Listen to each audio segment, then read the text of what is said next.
السلام عليكم ورحمة الله وبركاته. أهلا بكم في درس جديد مع دروس مهمة مع فتوح.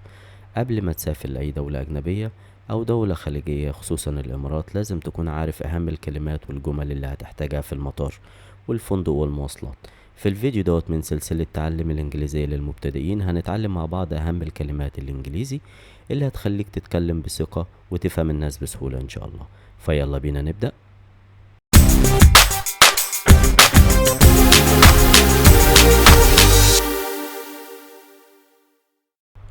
السلام عليكم ونبدأ على طول مع بعض. بداية أول حاجة بتعملها وأنت مسافر بتعمل إيه؟ بتروح المطار.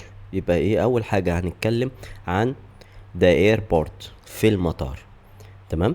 هنا أنا كتبت الكلمة بالإنجليزي ومعناها بالعربي ونطقها يعني مكتوب بالعربي ولكن بالإنجليزي. زي عندنا مثلا أول كلمة هنا اللي هي passport اللي هي إيه؟ اللي هي جواز السفر. هتلاقي نطقها بالإنجليزي باسبور بس انا كاتبها لك بالعربي دوت عشان نخلي الموضوع سهل عليك. تمام. بوردنج باس بطاقة الصعود للطائرة. بوردنج باس. البوردنج باس ديت اول ما بتخش المطار بتروح على شركة الطيران اللي انت تابع ليها واللي انت حاجز عليها. تمام. وبتديهم الحجز او رقم الحجز وبتحط عندهم الشنط وبيطلعوا لك بطاقة صعود الطائرة. تمام. بعد كده جيت اللي هي البوابة. لما تروح ان شاء الله اي مطار وخصوصا يعني مثلا خلينا نقول ان انت في مطار القاهرة في بوابات كتير كل بوابة بيطلع منها طيارة معينة لوجهة معينة. تمام. فدي بتبقى اسمها بوابة بيبقى مكتوب على التذكرة اللي انت بتسافر عليها. تمام. البوابة رقم كام عشان تروح البوابة ديت عشان ان شاء الله تسافر منها. تمام. بعد كده luggage. تمام.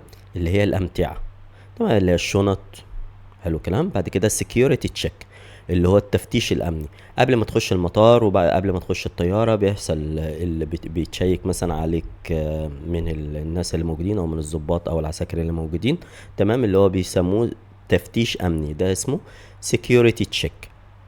بعد كده departure. departure اللي هي ايه؟ المغادره. تمام. arrival وصول اللي هي ايه؟ arrival اللي هو ان شاء الله لما تيجي مثلا حتى لما تخش مطار القاهرة او اي مطار موجود. تمام. هتلاقي طريقين طريق للمسافر وطريق اللي جاي اللي هو فالمسافر اللي هو او المغادر بيسموه departure واللي بيجي بيسموه arrival.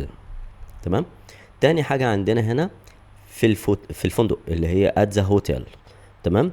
reservation اللي هي حجز. reservation اللي هي ايه؟ لما تكون ان شاء الله مسافر اي مكان وحاجز على فندق بيبقى معاك رقم معين بتروح على الريسبشن اللي هو تاني حاجة عندنا ريسبشن اللي هو الاستقبال.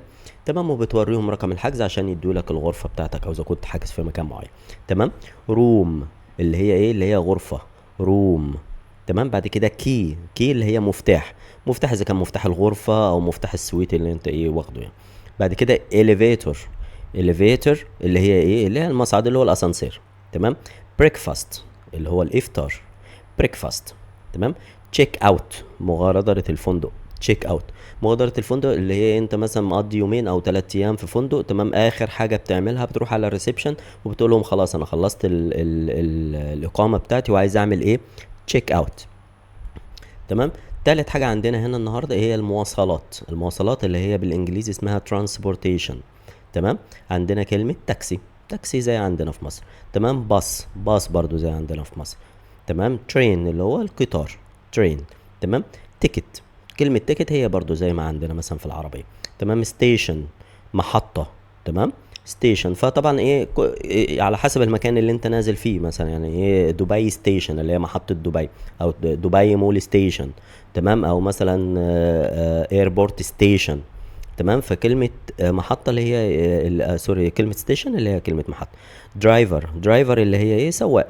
يعني مثلا لو راكب مع تاكسي مع اتوبيس اللي بيسوق الباص او التاكسي اسمهم سائق درايفر. ستوب اللي هي ايه؟ توقف.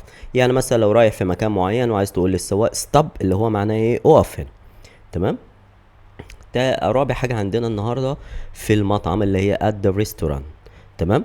اول حاجة عندنا منيو مشهورة طبعا كلمة منيو قائمة الطعام. ووتر اللي هي مية. تشيكن اللي هي دجاج الفراخ. تمام. رايز اللي هي رز. تمام. بيل الفاتورة. تمام. يعني لما تيجي تاكل في مطعم مثلا وعايز تسألهم عايز الفاتورة تقول له بيل. تمام. ويتر اللي هو النادي، اللي بتنده عليه ياخد منك الطلبية. تمام. بعد كده تيبل. تمام. كلمة تيبل اللي هي طاولة. حلو الكلام. تمام. وده يكون اخر سلايد معانا النهارده. تمام. مهم جدا يا شباب ان شاء الله لو مسافر اي مكان، اذا كان دولة عربية او دولة انجليزية، ان انت تحفظ الكلام ده كويس. الكلام دوت هيساعدك كتير. تمام. الحمد لله انا سافرت كذا مكان، وكنت يعني ايه، كان الموضوع بالنسبة لي صعب جدا في الاول، وخدت وقت طويل لحد ما اتعلم في بعض البلاد. مش شرط البلاد الاجنبيه بس، لا حتى البلاد العربيه. يعني لو سافرت السعوديه او سوري، لو سافرت الامارات او البحرين، معظم الناس اللي شغالين فيها او الناس اللي بتقابلهم في المطاعم، في مثلا في المواصلات، هم جنسيات مختلفة. تمام. ممكن يكونوا هنود، ممكن يكونوا من الفلبين، من الصين، من كوريا، وليكن. فاللغة الداركة او اللغة الاساسية للتعامل هي بتبقى اللغة الانجليزية. فانت لو عرفت الاساسيات ديت، كل اللي مطلوب منك دلوقتي انك تحفظها كويس. تمام. تحفظها ازاي؟ كل يومين او سوري كل يوم احفظ لك 3 كلمات، كلمتين، كلمة. اهم حاجة قبل ما تسافر، خصوصا تسافر برا مصر، لازم يكون عندك الحد الادنى من الكلمات ديت اللي تنفعك ان شاء الله. اكتبوا لي في التعليقات لو في اي استفسار، واشوفكم في فيديو تاني ان شاء الله. السلام عليكم. لو عجبك الفيديو اعمل لايك وشارك الحلقة مع اصحابك عشان كلنا نستفيد، واشترك في قناة دروس مهمة مع فتوح عشان توصلك الحلقات الجديدة اول باول. واكتبوا لي في التعليقات لو عندكم اي استفسار. سلام عليكم.